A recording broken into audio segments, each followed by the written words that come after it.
Hi, everyone. Thanks for joining me again today for another edition of my interview series, where we get to talk to franchisors, franchisees, everything in the world of franchising, here with that franchise guy. And you can always find me, John Anderson, at thatfranchiseguy.com. Thanks for joining us today. I'm always honored when people take the time to watch what we've produced. We think it's valuable and we appreciate it. I'm super excited today. I have I don't even know how to, I'm going to let you take it over, Jacob. So I have Jacob Ray with me today, Director of Franchise Development for Square Cow Movers. And I'm going to let you talk a little bit about it. This is something that's come on the radar here within the last 6 to 12 months. Super exciting. And I think you're going to like what we've got to show you today. Sure. Jacob, why Uh, don't you introduce yourself and the brand a little bit? sure. Well, I'll start with myself, and I'll tell you that that I am a. So I was it's kind of an interesting transition. I was a lifelong high school teacher and coach through the majority of my adult, working career, and about 7, 8 years ago, wound up kind of getting out, went and stuck my toes in the waters of the corporate world, and it was like, ooh, gosh, this is not my cup of tea. And it after about a year, I wound up meeting up with a VP of a franchise development company, and he began to recruit me. And the next thing you know, it was scary because I didn't know Yeah. anything about franchising. I was probably like a lot of the people that you're talking to right now. To me, franchising at that time was still McDonald's or Chick-fil-A, right? I didn't know.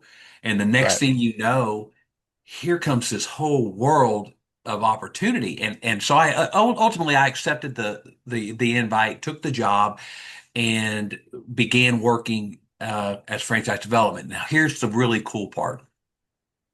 Everything I loved about teaching allowed me to do that again. I became a teacher again. It allowed me to, I always joke, my kids became a lot, or my kids, the people I was talking to, a little bit older.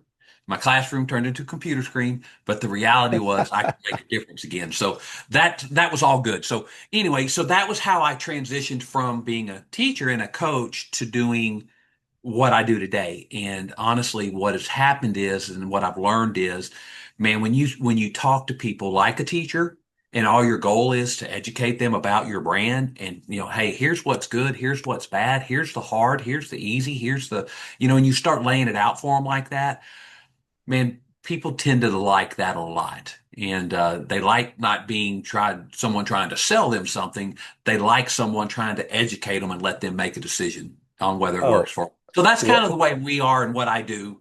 I love Was to hear that, and anybody who's watched more than one of these will love that too, because and certainly if they've worked with me, that's absolutely my approach too. It's and when you're looking at buying a franchise, it's one of the biggest decisions and investments you'll ever make, time and money, and you can't be sold on it. You've got to be educated, you've got to be coached, and to some extent, led to how do you find out everything you need to know. And so that's kind of how I look at my role is, and sometimes it's part therapist and part bartender too, but it's a lot of just that let's walk through this process together. You tell me at any time if it's right or wrong for you, and we'll adjust accordingly. And I love to hear from franchisors that take that same approach. And so awesome, perfect background, by the way. And I'm sure, it may not have been presented that way, but yeah, it's 100%, it's coaching and it's teaching. So I love it. Let's segue into the brand. Let's, as much as they want to hear about you and me, let's talk about Square Cow Movers and maybe start with the founders, a little bit of sure. their story. Yeah. Well, fortunately, Square Cow is a lot more interesting than I am. So, so that's a good move to get to the good stuff. Right. Well, so our founders, and man, when you have a name like Square Cow Movers, you're like, how in the world do you get that name? I wish I had the better story, and one of these days I may make up a good story. Right. But the reality of it is, it all started in Birmingham, Alabama, with a man named Wayne Lombard. His three kids had moved off to different states. They had all gotten married. They had all, were all getting to that point where they're fixing to start having grandbabies. And he's like, man, I want my family near me. And so through just all the stars aligning at once, they were able to all move at one time to Austin, Texas. And they started a business together. And the business that they wanted to start was a moving company. He actually had a friend that was in the moving industry. He knew about it. He knew that it was a broken and fractured. He's like, you know what? I may not be able to move people very well, but I dang sure know I can take care of them better than what people are doing. He knew the And pain points, so right? 18 years ago, it was we will serve better Yeah. than anybody else, and we will serve you better. And so that's kind of how this whole thing was built on with a service mentality. And you'll hear me say this over and over if we ever wind up communicating and talking Hmm. over, going through the process together. But we're the Chick-fil-A of the moving world. And there is when people ask about Chick-fil-A, you can say that if you ask what's the first thing you think about when you think about Chick-fil-A, you're going to get 50-50 answers. One group is going to say chicken, the other group is going to say service. And so the back of our shirts that actually reads on our movers, it says, yes, ma'am, yes, sir, no problem, my pleasure. And it's in our DNA. That is how we approach it. And that is the way we treat our customers. If someone asks us, hey, will you go hook this TV up for me? Yes, ma'am. No problem. My pleasure. Um, and why? Because we're there to serve them. Yeah. And when I said a broken and fractured industry, that moving industry is it's hard. It's bad. When you can go into an industry and not be terrible, and that makes you one of the better ones, the bar is not very high. That's right. So that's it, man. When the bar is not high and you come in and you're trying to be not just above the bar, but we're so far above the bar Yeah. that it we always say that we want to pull back the curtain and show you everything about Square Cow Movers. And we want you to come running towards us after you see all of it. And then we Yeah. want us running towards you. This is going to be a fit or it will never happen. There's some franchises out there that if you have a pulse and you have the money, they'll give you a franchise. And some of you may not even need a pulse. You know that, Right. John. I Um, understand what you're but saying. Yep. but we want to make sure this is our baby. And if we're going to give someone our baby, we want to make sure that they're going to take care of our baby, Yeah. and raise that baby the right way. So we really are interested in bringing and meeting the right people. Now that leads to the question, who's the right person? And I'm going to tell you, if I could break it down and be super simple, I would say that when I talk to someone on the phone and I get done and I hang up the phone and I'm like, man, that was an enjoyable conversation. Those are good people. And then, so that's one. You got to be a people's person because that's Hmm. part of what we are and what we do. Be a people person. But the second part of that is you need to have a servant's mentality with a servant's heart where man, everything that you're around, you just want to make it better. Why? Because that's who you are. It's like can't help yourself. I want to make things better. I want to be involved in my community. And you're like, as a moving company, yes, sir, we are going to make a difference. And I have story after story after story that I'm going to love to share with y'all at some point in time down the road, I hope. But yeah, that's the way we think. Our mentality is we are going to change our community one move at a time, and we believe we can do it. Well, I think that's you've already touched on where I was going with my follow-up question, which is, you've got this world of franchising and I think there's probably 50 different videos on my YouTube channel and there's probably close to 4,000 franchises licensed in the US. Lots of options. And lots of people get sold into a brand that doesn't fit them. And just to go back to you can't really be sold on a franchise and be successful with it, I don't think. Just dumb luck if it happens. So with Square Crowd Movers, and as you look at people who are looking at the whole world of franchising, we obviously touched on, the service approach and the servant mentality. What else? Why would somebody want to look at Square Cow Movers instead of fill in the blank Okay. others? Yeah. Yeah, yeah, that's a great question. And what I would say to that is, so generally people look at us and they want, there's two things they fall in love with at first. One is the culture that I just talked about. Hmm. The second one is our margins. I will stack our margins and our your return on investment for what you get and how fast our people are doing. Well, I got to be careful what I say, but Yeah. what they're doing and the money they're making.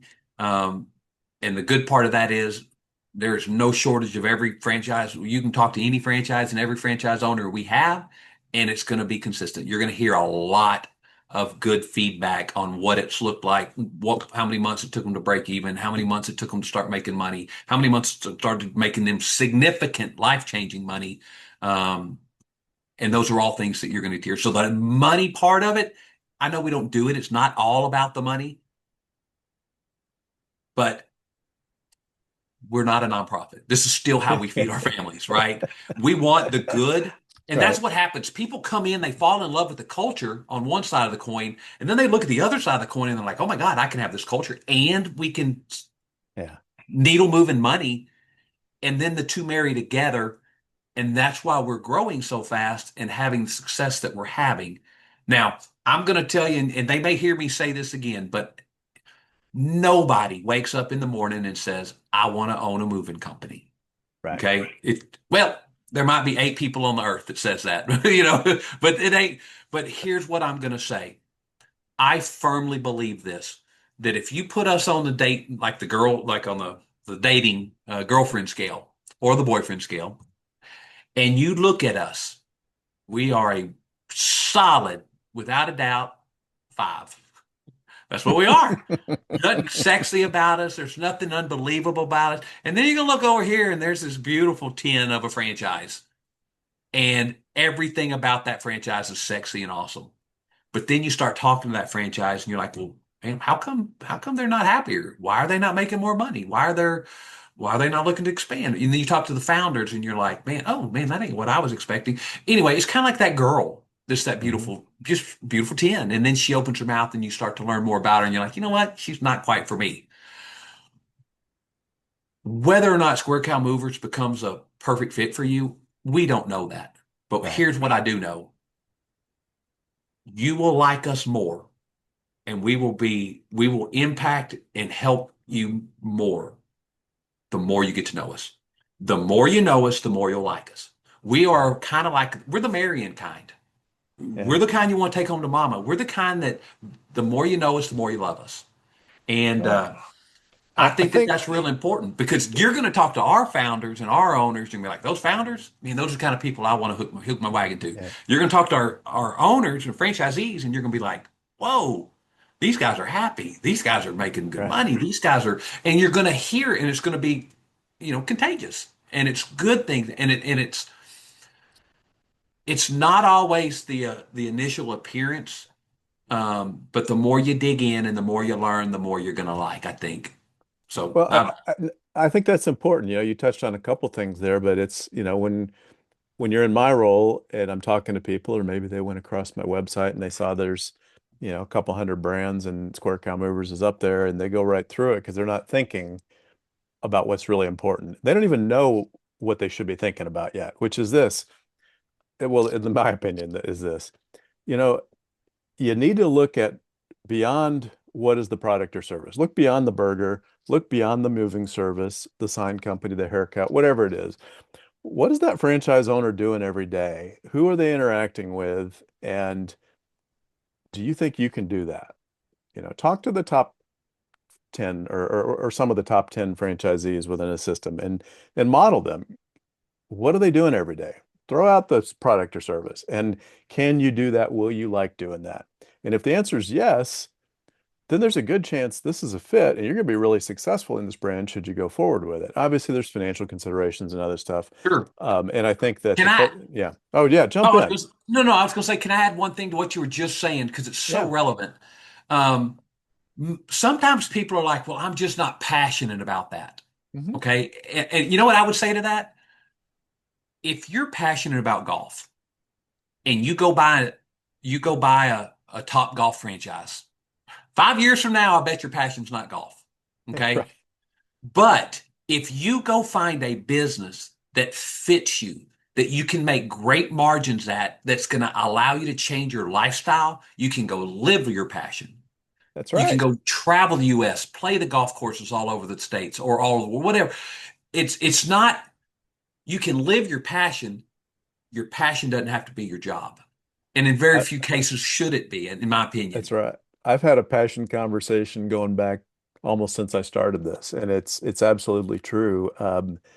You know, if you choose, to it becomes work, right? You don't want to make your passion work. What you want to do is find a good business that fits your skill set and that you're excited about. Don't get me wrong, you gotta get excited about when the alarm goes off in the morning, you gotta be ready to hustle, but it should give you the lifestyle that then you can take the extra time you get, which is a different conversation. Most people want time more than money, which is not a well-known thing, but that's what they tell me.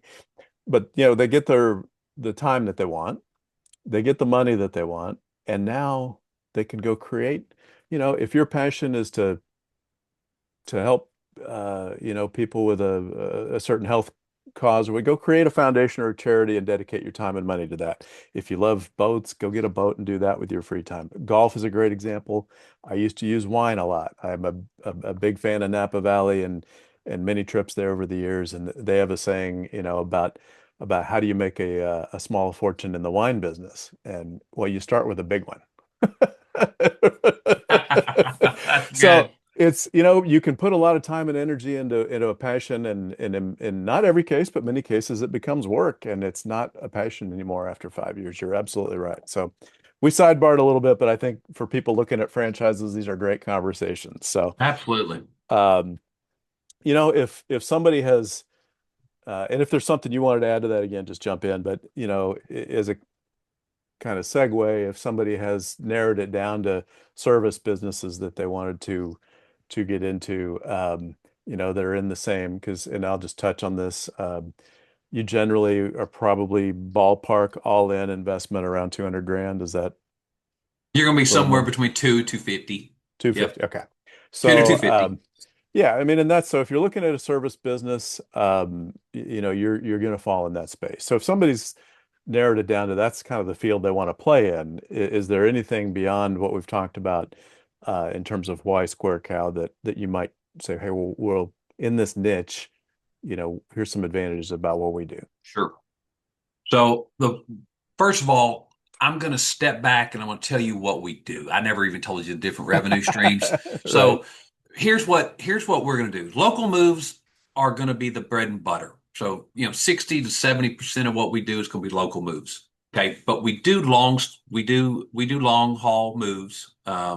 We do labor only. We do packing only. We do obviously, we sell packing stuff when we're doing the packing. We do storage. What if I don't own storage? Well, you probably won't, but guess who an incredible partner for you is going to be? Every storage unit in your community, right?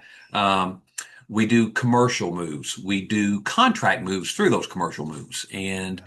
you know, uh, we can do junk removal. We can do, now I'm going to tell you, we don't live on junk removal. We're not built to just move junk.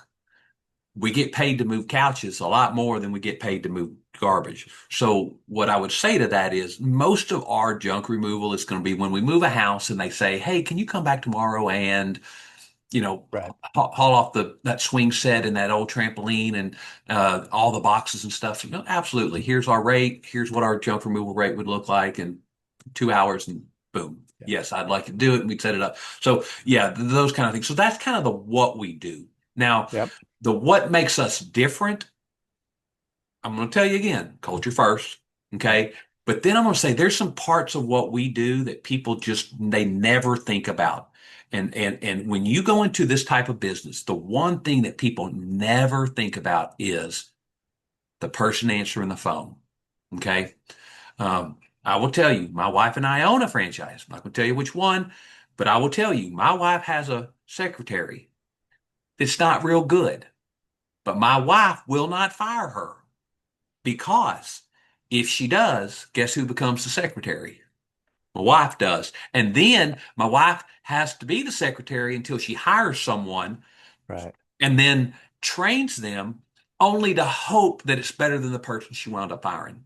So we settle for mediocrity. We don't. My wife does. I don't think I would be so kind. But here's the deal: we pay her $15 an hour. Yeah. She calls for 40 hours a week for us, or so that's $600 a week. That's $2,400 a month that we pay someone to be mediocre. Well, we have a call center. It's in Austin, Texas. It's not remote. They show up every day. It's right where our founders are every day for $800 a month. $800 a month is what we charge for our call center. You have a group of people that are 100% dedicated to you, just like it was your secretary. They call for 60 hours a week. We have an incredible AI that does after hours and Sundays, things like that. So down to the point where if you say, "Hey, I have a," if they're talking to the AI and it's going through, and you say you have a gun case, or not a gun case, a gun safe, it'll ask how much does it weigh. It's very Right. intuitive. And then the next morning when we come in, we'll call them up live and be able to give them a quote because they gave us the stuff. So that kind of stuff we do, and that in itself is absolutely game changing. When you have a great call center that can book and do all your calls, we're going to take 100% of your calls. We're going to book 100% of your calls, probably. There's going to be some things that are just too big or too weird to where you're going to have to go do an in-home estimate. Okay. Right. And when you do that, that's fine. Go there, take pictures, take video, get on FaceTime, back with our team in Austin, and then they'll help you price it until you figure out how to do it, right? Obviously. But there'll be a day you don't need them to do an in-home estimate for you or help you with, but until you get to that point, we're there to hold your hand. Well, I think that's so, it's an overlooked thing, and especially within an organization that has the culture that Square Cow does, that you want to make sure the phones are being answered with that same culture, right? And you also want to take away what kind of obstacles or clogs in the system are keeping owners from, which is the one I want to talk about next, owners doing what they need to do to make money and advance the business. Well, answering the phone is a big one. And The most basic thing you can do. We gave a guy a homework assignment that signed a franchise agreement down in Boca. And I said, hey, or I didn't, the square car guy, they said call 10 people, right, find out what they're charging. 8 of them didn't answer the phone, 2 answered the phone. Of the 8 that didn't answer the phone, guess how many of those 8 called him back? none. Yeah. Not one. And that, So 2 out of 10 did the absolute most basic thing to a business, answer the phone. answer the phone. Oh my goodness. Crazy that's that bad. Yeah. Yeah. It's so let's talk a little bit too about, what I referenced a couple minutes ago. What are the activities that a successful franchise owner is doing? What does their day look like? Obviously every day is a little different, but some examples. Sure. Um, we're going to say that the most important thing that we want you to be doing is how did you grow your business today? Okay. Google is the number one eater of profits for small businesses. And when I say Google, I mean paying Google money to make Right. your phone ring. And it's the number one eater. So I will tell you, and I'm going to give you some, for instance, I can say these numbers because they're straight out of our FDD. Okay. So in North Austin, we did about $3 million last year. Okay. That's 3 territories right at 1 million people. So um, the average moving company is going to spend about 10%, anywhere between 8 to 12. So I'm just going to say 10% on their local advertising. On 3 million, that would be about $300,000. Okay. So Square Cow last year, and we list our entire P&Ls so you'll be able to see all these numbers because we want you to know what it looks like. We spent $52,000 on marketing last year. So 52,000 to make 3 million versus 300,000. What does that mean? Well, it means there's an extra $250,000 going in your pocket. Well, what are we doing to not have to pay that money? Right. What we do is we pour ourselves into our community. You go to the local connection. Who do you think the most important person is to connect in your community? It's going to be the real estate brokers. Do you got to get to know every real estate broker? No. You know why? Because there may be 200 of them there and 20 of them are selling 90% of the houses. It's Okay. true. Yeah. So it's if you find the right 20 and you want to meet them and you want to go tell them, real estate brokers won't even not most all of this, what everybody tells us. They won't, they're like, who do you use as a moving company? They won't even recommend one because they've been burnt so many times. So what do we need you to do? We need you to walk up, look them in the eye, take them to coffee and just say, hey, here's my business. Here's how we do this. Here's why we're different. Give me one shot. Let me move one customer for you. I promise you, you'll be pleased. And guess what'll happen? You're going to move the one customer. They're going to be pleased. And then they can do it again and then again. And the next thing you know, like our guy in Nashville, he told me the other day that when they started, they were spending about 3 grand on marketing with 2 trucks, day one, a month. 16 months later, they were running 5 trucks and spending $2,500.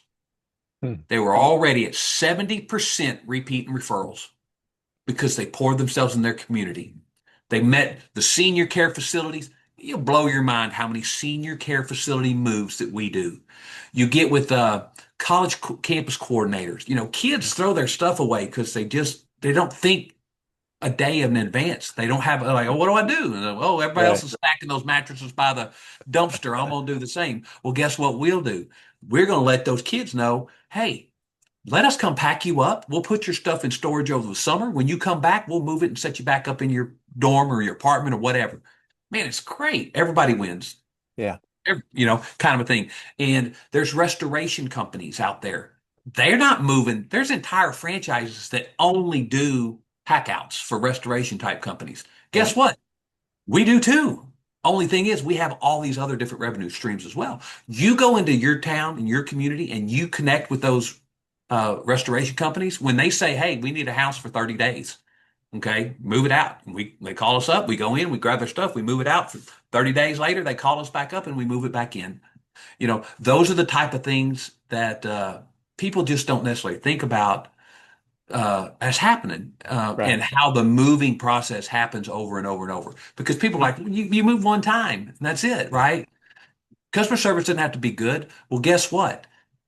The real estate agent that's going to keep sending it over and over and over and over, Right.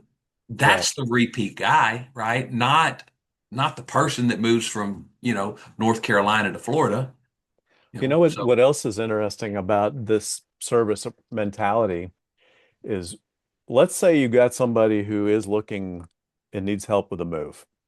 Uh, what are they going to do first? They're going to go to Google and, they might look at the paid ads at top, but even with the paid ones, they're going to scroll down and they're looking how many stars. What do the reviews look like? So, you know what, even if it is a single move and they move to North Dakota from St. Louis, well, if you did the job right, you're getting 5 stars and you got to ask for it sometimes, but they will do it for you gladly when you provide that kind of service. So it's not I guess I say all that to say that, it's not just your referral partners, but there certainly is, you know, things come back to you when you do the job right and you do it with that type of and service we and have very manufacturing. specific things that allow us to get the 5-star reviews. Hmm. The average moving company they have a 5% damage claim rate. We're under 2%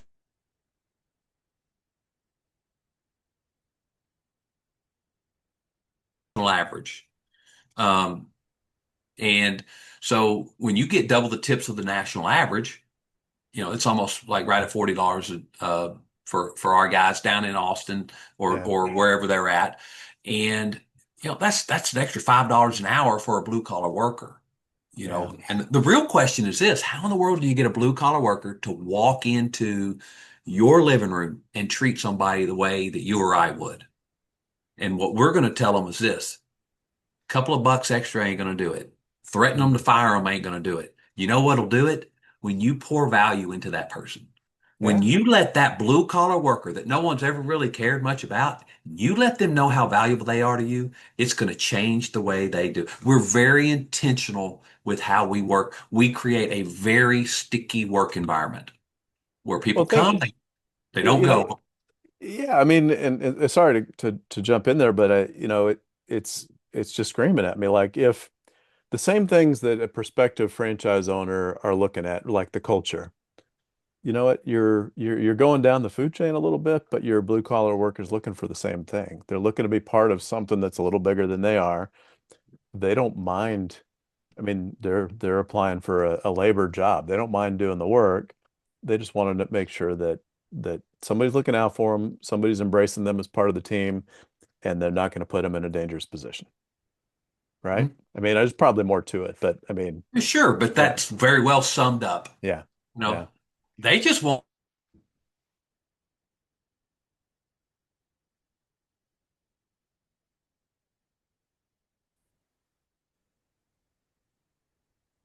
I froze up on you, or you froze up on me. I don't know what happened. I'm not sure either, but it's okay. This has been awesome. I think we covered a ton of ground here. And probably is a good point to maybe kind of put a pause and a bow on it. And Sure. so at this point, though, what I love to say, because there is so much to talk about, and I do often, as I did today, go on some tangents. Um, take a last minute or two. What if there is anything? If there isn't, that's fine too. But what else? If we missed anything that's highlights that should have been included for somebody who wants to really learn about square cow movers. To me, it's I think the first thing that has to happen is that you got to shift, and it's like be willing to talk to someone like me Yeah, about an industry that you just never thought you might be interested in. When John says, "Trust me, I think this is a good fit," right. then trust them because that's what John does. John's looking at you, and then he's looking at what business does this guy, and when he says, "Man, I think you'd be great for this," that's where you just trust him. Because honestly, I feel like once people get into our process and they start learning, and there's so much to it. I mean, I Hmm. threw out just a few crumbs today, but there's so much to what we do, and the people that you're going to meet and get to know and validate with and hear about that. You know Yeah. the excitement will build and there'll be so much to learn and there's not really a couple of things I can tell you. Yep. What I can tell you is that I do believe that almost every example within a lot of franchise, let me put it to you like this, a lot of franchises can give you additional income Yeah. when you go spend this X amount of dollars and you can get additional income that's going to make your life better. I feel like Mr. or not Mr. Sorry, You're square cow, right? my Square Cow Movers Right. has needle moving money, Yeah. and everything in our FDD says needle moving money. Every time you validate, it's going to be, hey, this can be needle moving money. What is everybody's biggest fear? Is, man, how fast can I break even? Right. You're going to love the answer to that when you start talking to I mean, you're going to love the answer to that when you start talking to all our franchises. Um, and I Yeah. just think that that's one of those deals. Just step out of your comfort zone, give us an opportunity, and I think you'll be really pleased. Well, and I want to just that's a perfect way to wrap this up because I want people to think about as you're going through this process and trying to learn. I mean, you could watch all 50 some odd of my videos if you want, but if this has piqued some curiosity, reach out to me, John at thatfranchiseguy.com, John at lakeportfranchisegroup.com. You'll find me on LinkedIn under that franchise guy. So I'm not hard to find, right? Reach out to me and let's talk and let's set up a conversation with Jacob because uh, it's 30 minutes of your time. It doesn't hurt. If you get through 30 minutes and you decide, well, it really isn't what I wanted, high five, shake hands, and we all move on to the next. It's what we do. And I think sometimes people get hung up with, oh, I want to learn everything before I talk to them. Well, no, the whole process is about teaching you what you need to know, right? So So I think it's good that you wrapped it up that way and are so welcoming to have those conversations. One point I also want to add is today's date is May 22nd, 2026. So those FDD numbers that you were referring to are in the current disclosure document as of today. And so it's good to make sure we have that on the recording. Jacob, thanks so much for joining me today. I think this has been a really, really enlightening um, look under the hood to Square Cow Movers, and hopefully you've enticed the people to have some conversations. And again, if you want to learn more, you message me, YouTube, LinkedIn, go to John at thatfranchiseguy.com, and I would love to help you learn more about Square Cow Movers. Jacob, thanks so much for joining me today. Yeah, thank you for having me. Awesome. Appreciate it. And all of you, again, I'm so honored you took the time to watch us today. Thank you. And we'll see you in the next round.